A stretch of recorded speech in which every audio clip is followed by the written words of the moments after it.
Assalamualaikum warahmatullahi wabarakatuh. Hari ini saya akan memberikan materi tentang usul fik dan fik. Jadi tentang konsep fikih dan usul fikih. Untuk lebih memahaminya, kita langsung saja. Yang pertama kita harus memahami pengertiannya terlebih dahulu ya. Pengertian dari fikih ini adalah, fikih ini berasal dari kata faqaha, yafqahu, dan fikhan, yang artinya adalah memahami secara mendalam. Artinya tidak dipahami secara cuma-cuma ya, tapi betul-betul memahaminya secara mendalam, yang dapat dimengerti, yang sangat dimengerti dan ahli dalam bidang tersebut.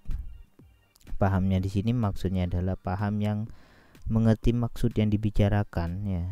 Adapun fikih ditinjau dari segi istilah, di sini adalah al-fiqhu huwa majmu'atul ahkami syar'iyyatil amaliyatil mustafadati min adillatiha tafsiliyah. Di mana istilah fikih adalah hukum syara' yang berkenaan dengan perbuatan manusia yang diambil dari dalil-dalilnya yang sudah jelas dan terperinci.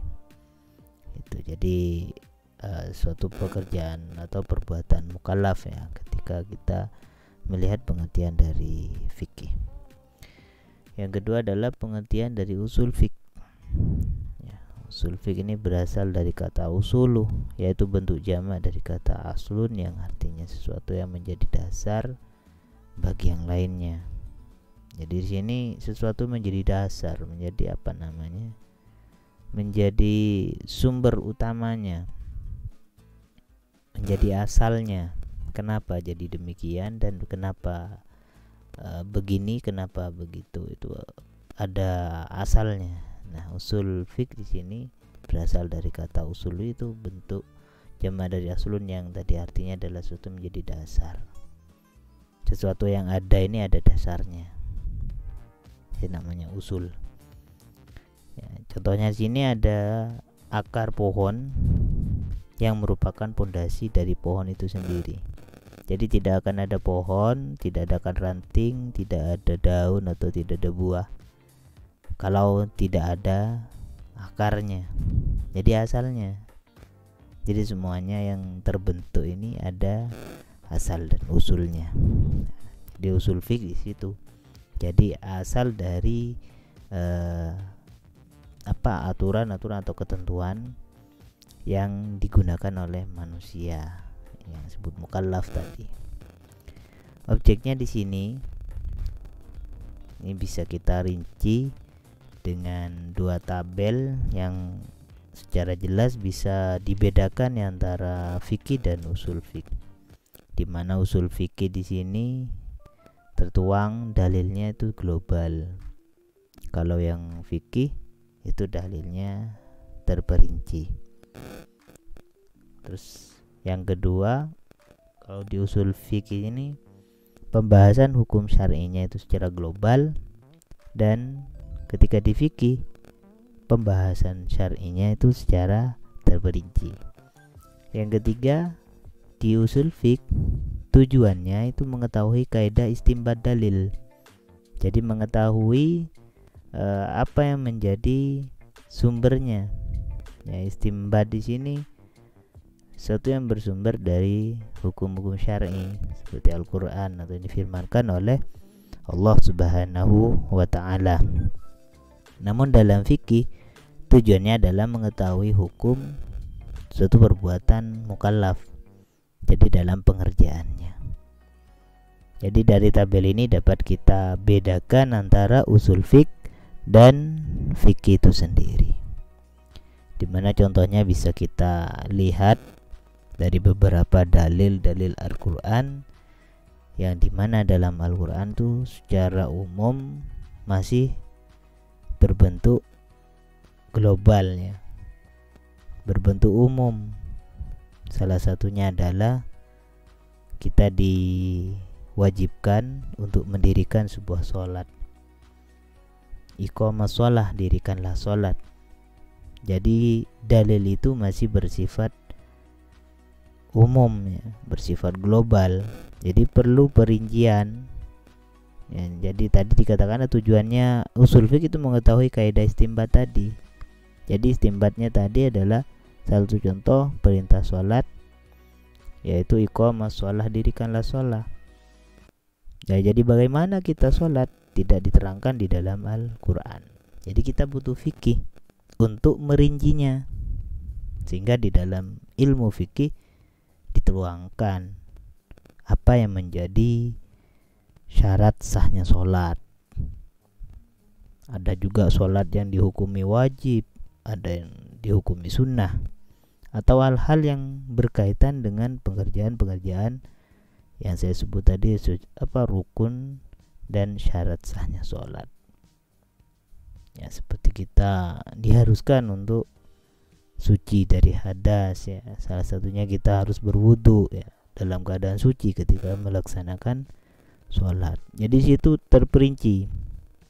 Jadi fikih menjadi penjelas sebagai perinci dari globalnya dalil-dalil syar'i yang berasal atau yang diketahui dari usul fikih ini. Baik di situ bersumber dari Al-Quran sendiri maupun dari hadis Nabi. Jadi dari dua tabel ini dapat kita pahami perbedaan antara fikih dan usul fikih. Tujuannya untuk mempelajari usul fikih ini adalah agar dapat menerapkan kaidah pada dalil yang ada, sehingga bisa menghasilkan hukum syar'i yang bisa diamalkan. Kalau tidak ada usul fiqh, tidak ada ilmu ini, maka kita akan sangat sulit untuk memahami kaidah yang terdapat pada dalil-dalil tersebut. Karena di dalam Islam sendiri kita menggunakan Al-Quran sebagai hukum atau sumber hukum utama. Kalau tidak dipelajari usul fiqh ini, maka kita akan sulit untuk memahami kaidah yang terdapat pada dalil-dalil tersebut, sehingga tidak dapat kita laksanakan. Nah, dengan adanya usul fiqh ini, tujuannya adalah kita mengetahui, dapat memahami kaidah yang terdapat pada dalil-dalil syar'i tersebut, sehingga dapat kita laksanakan dalam kehidupan sehari-hari. Itu tujuan dari mempelajari usul fiqh.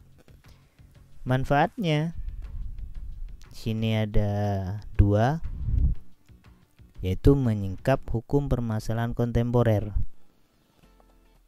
Karena pergantian zaman, perkembangan zaman itu akan mempengaruhi pola pikir dan sesuatu yang dapat berubah-ubah, sehingga dengan menggunakan ilmu usul fiqh ini kita tidak salah langkah dalam menyikapi hal tersebut. Karena banyak bermunculan semisal masalah duniawi ya, banyak berubah-ubah, seperti halnya urusan bank, asuransi dan lain sebagainya. Itu banyak model-modelnya untuk perkembangan zaman ini, sehingga dengan adanya mempelajari usul fikih ini kita dapat menjawab hal tersebut, sehingga tidak terjerumus dalam hal-hal yang menjerumuskan kita kepada keharuman yang dilarang oleh syar'i. Jadi itu manfaatnya mempelajari usul fiqh. Terus yang kedua, mengkaji dan menguji ulang ijtihad ulama terdahulu. Nah, dalam berijtihad ya, ini sesuai dengan pengertian fikih tadi, yaitu memahami secara mendalam Dalam ijtihad ini mencari dengan sungguh-sungguh untuk mengetahui hukum-hukum yang pada umumnya hukum yang belum ditentukan status hukumnya, sehingga perlu dilakukan yang namanya ijtihad. Jadi kita ketika sudah ada hukum terdahulu mungkin ingin mengklaim dan lain sebagainya, itu bisa kita melakukan dengan melakukan ijtihad. Namun dalam pelaksanaan ijtihad tersebut kita perlu memahami betul ya tentang asalnya, bagaimana menentukan hukum tersebut. Karena dalam usul fiqh nanti ada beberapa yang bisa kita pelajari. Insyaallah akan dipelajari di bab-bab selanjutnya. Untuk sementara itu yang bisa saya sampaikan. Mudah-mudahan dapat dipahami.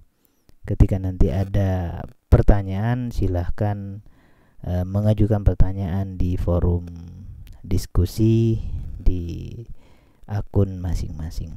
Terima kasih dari saya. Wassalamualaikum warahmatullahi wabarakatuh.